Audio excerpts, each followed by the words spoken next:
light on good practice for people who believe there's a better way to work.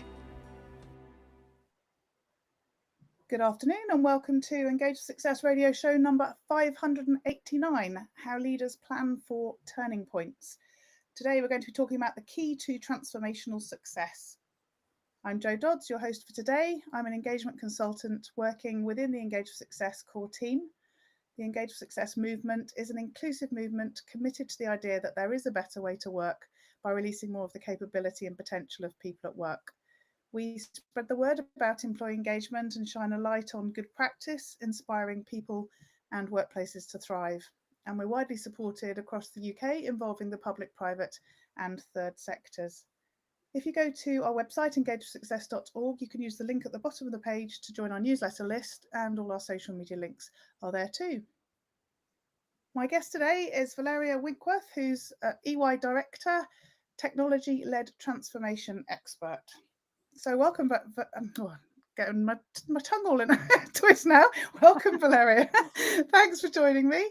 Perhaps we'll start by you introducing yourself and explaining what you do. Thank you so very much, Jo, and what a pleasure to be here today. Valeria Winkworth, as you said, I am a director at EY, and I'm part of our people consulting advisory practice.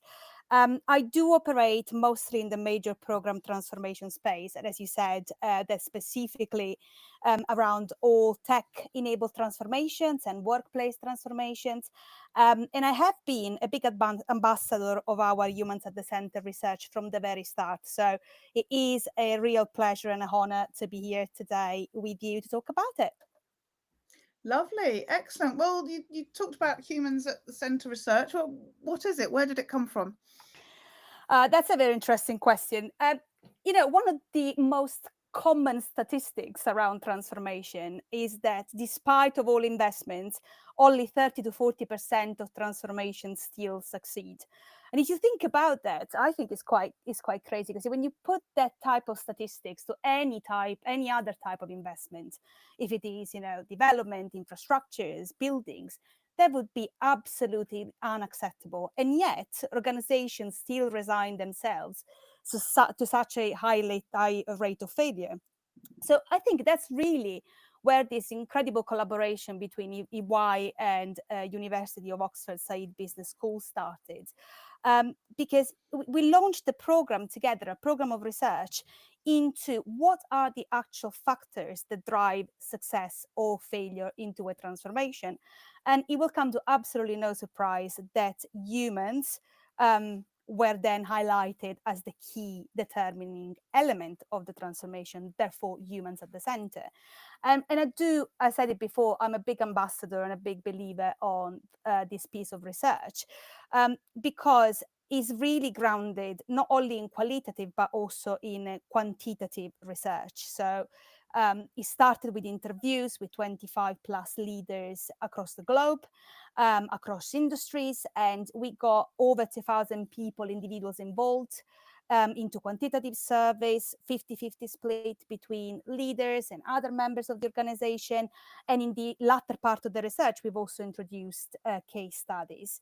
And it really is a research on multiple paths. So we started in 2021 and then published the first piece of research in 2022, which was all about the future of transformation is human. So a real deep dive into the emotional side, this human side of the transformation. And then in 2024, we've published a second piece of research, which was all about transformation leadership. So how can leader really respond to these emotional challenges and this what we call turning point? And I am delighted to say that there is a part 3 in progress as well, where we are scratching the surface even further to really try to understand what makes change stick. So quite exciting, I think. Yeah, sounds very much so. So let's sort of delve a bit more into what that sort of first bit of research sort of showed you. I mean, you said obviously, that it's around humans. It's the humans that make the difference when there is a sort of transformation project, which I would say most people probably on the face of it would have thought, that's true. But what actually did you find out? You've just sort of touched on the word emotion, and what did you actually find out that was that thing that made the difference? It's one thing to know that it's the people that are important, but actually to do something knowing that and actually make it effective is an entirely different thing. And I guess that's where the research has been helpful. So what did you find out?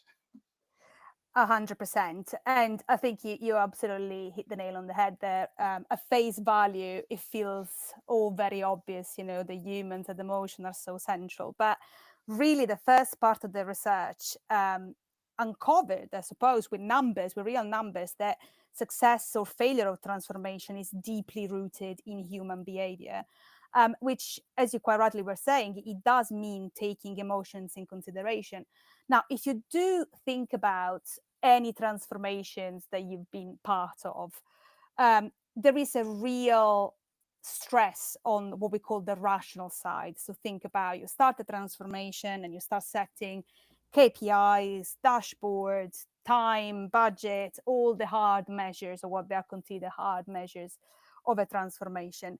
But really, not enough emphasis is put on the emotional side. And I think very importantly, maybe there is a bit of a face value, or we do need to make sure that there is consideration of the people that are going to be part of the transformation. But I don't think yet there is enough emphasis and recognition that there are ways to measure the emotional side. And if you think about, the well-renowned change curve, and that there is always kind of a bit of a dip, there is a point of low, isn't there? What the research showed is that is really a critical point, what we call a turning point. And that turning point can determine whether the transformation is going to completely fall into oblivion or actually becoming a springboard for the transformation to be successful.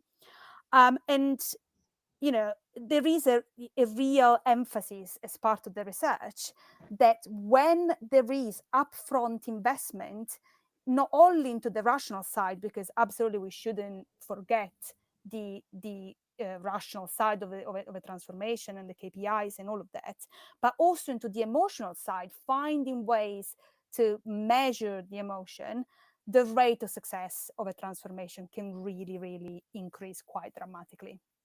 Mm-hmm, mm-hmm. And in your research, you talk about 6 key drivers that can influence the transformation success. Can we talk a bit more about those? Yeah, absolutely. So, as you rightly say, Jo, the first part of research really deep dive into what this factor of success, and how do we put emotion and the humans at the center of it. And there were several buckets that were identified as being important factors into the transformation, but I think at the end of the day it boiled down to 6 key drivers or key factors that all of them put people really at the heart of a transformation. So the first one is what we call adaptive leadership.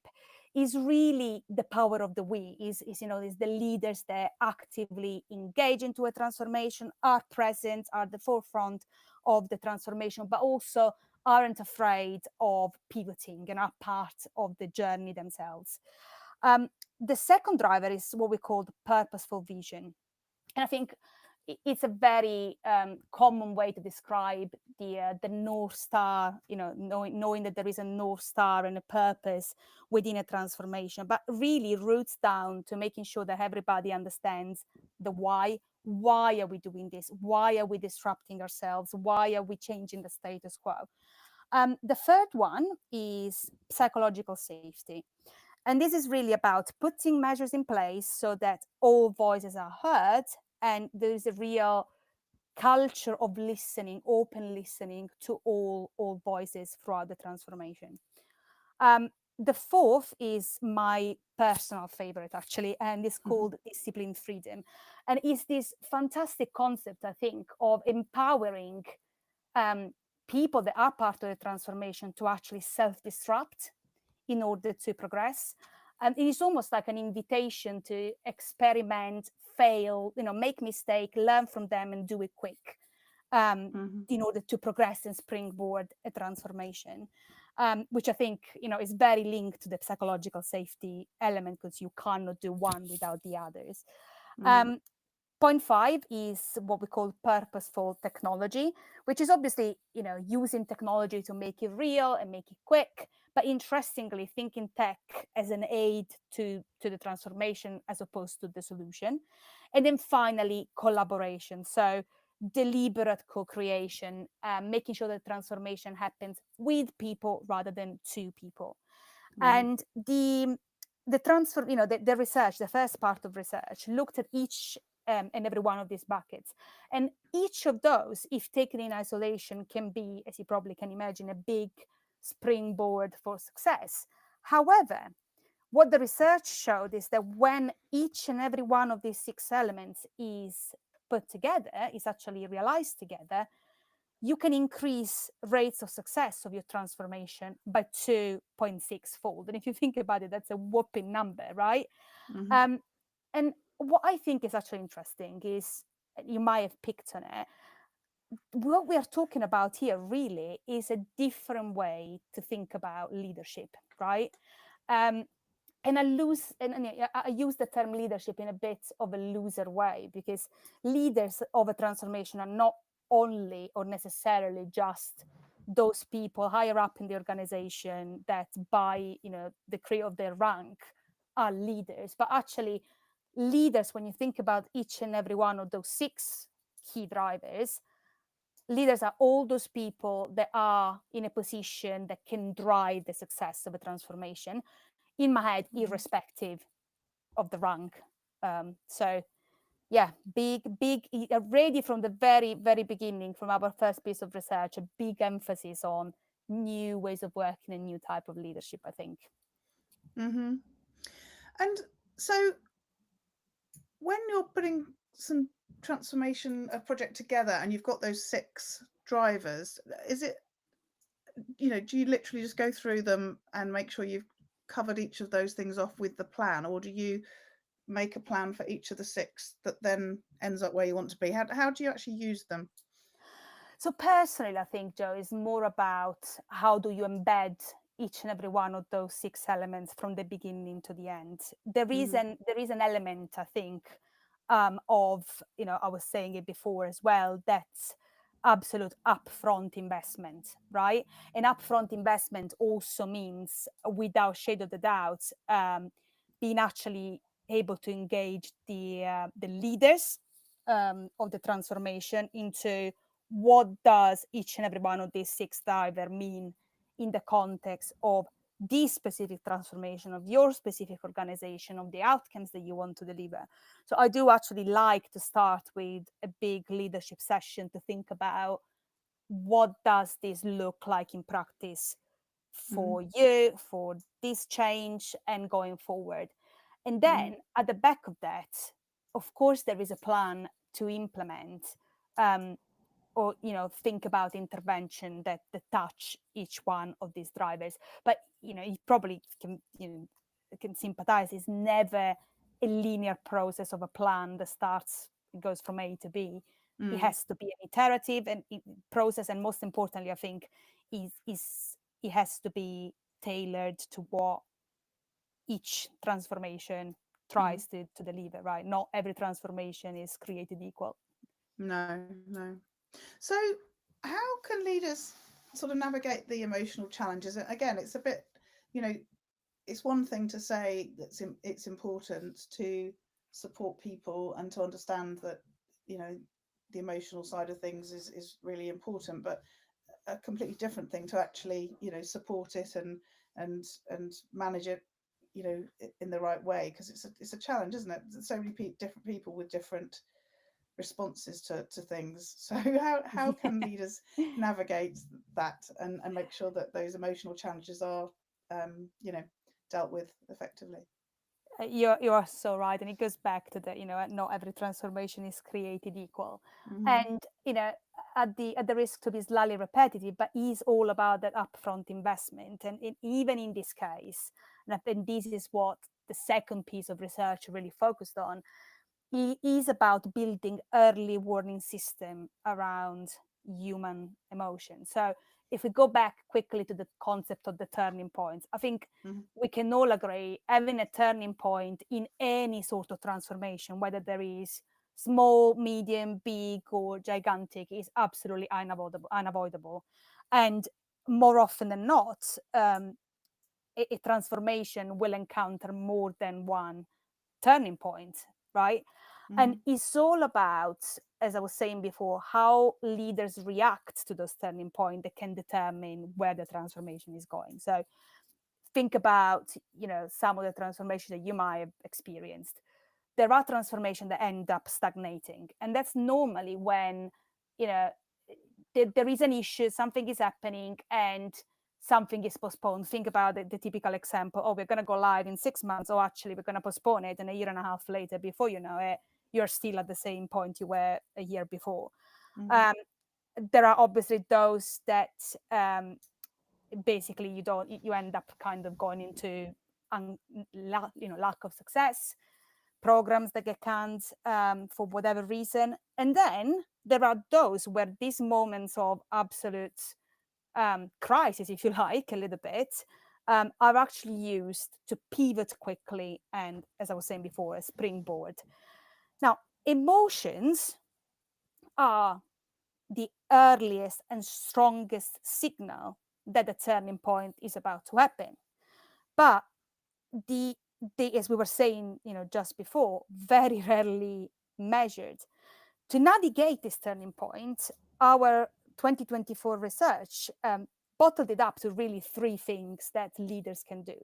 The first thing is sensing. So let's put the early warning system in place from the very beginning. So we talked about before, people can put KPIs in place, but what about KBIs, so key behavioral indicators, to try and catch very early on what is the emotional states driven by the transformation? And this can be anything from like culture, awareness, adoption, all the way down to health and well-being. How is our transformation affecting health and well-being? Because those are real early and quick signals to help us understand if something is about to go pear-shaped, really. The second part of it is what we call sense making, which is really about identifying the root cause of the issue, of the turning point. I think there is a real tendency sometimes to want to pause in order to figure out what the root cause is, right? Let's stop a minute. Let's think about what we've done so far. Let's think about what to do next.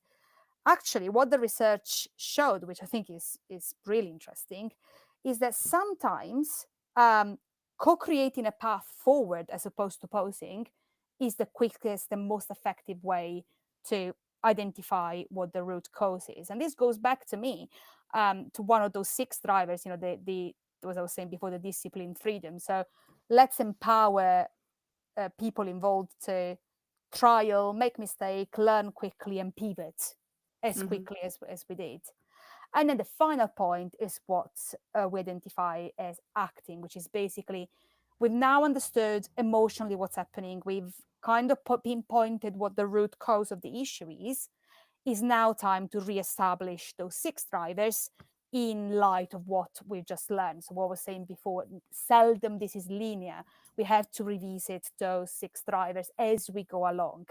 And to me personally, from my experience, this is all about thinking really adoption. How do we make the change and the solution of the transformation, palatable for the people that are involved in it, enough that they want to adopt it with happiness, really. And let's talk about the role technology plays in this. Is obviously that's one of the 6 drivers, and I liked where you said that it's an aid. I can't think of what the alternative was. An aid rather than the actual transformation. Solution. Yeah, the solution. That's right. Yes. So how does that come in? Bearing in mind we're talking about things being human centric, and obviously technology then isn't very human. How does that then come in? Well, but that's where the word purposeful technology really is really important, because we are stressing the importance of thinking technology in the context of a human solution. Because I mean, there's absolutely no denying of the power of technology right now in the modern world, and I think most organizations right now are thinking about how to deploy technology as a central part of the transformation. Really, I think your latest podcast was all about AI, the power of AI in coaching. So any solution thinking about in the context of technology. However, even from my daily delivery experience, technology too often is seen as the catch-all, right? We need to transform, and we're going to put some technology in place, and that's going to save the world. Very rarely is the case, right? Because technology, as you were saying, technology doesn't substitute the human element. Technology becomes an enabler if we do it properly, to help what we are trying to do. And in fact, our research really shows that successful organizations really leverage technology to engage the workforce and actually enhance their belief in the transformation. So it's not the end goal, is an aid, it's something that can help us, but not the final solution. So when we think about technology in the context of humans at the center, is really about harnessing technology, but to power the human enterprise. So in favor of the outcomes, in favor of the human. Yes, yeah. And so what about organizations that implement this successfully, the human approach to transformation? What can they see? What are the outcomes for them?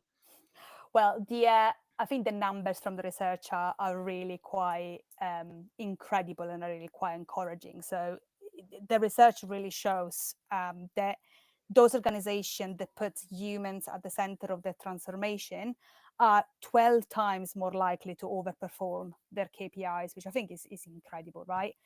And also, they've got 73% higher chance of success in all their transformation initiatives. So these are incredible numbers, right? They are really, really hard to ignore. So for me, at the end of the day, when an organization is embarking in a transformation journey, normally it's because they want to achieve a different outcome, right? They want to do something different because the status quo doesn't work anymore. And this is always an investment, is a big investment. Whether the transformation is big or small, is still a very big investment in money, but also human capital within the organization.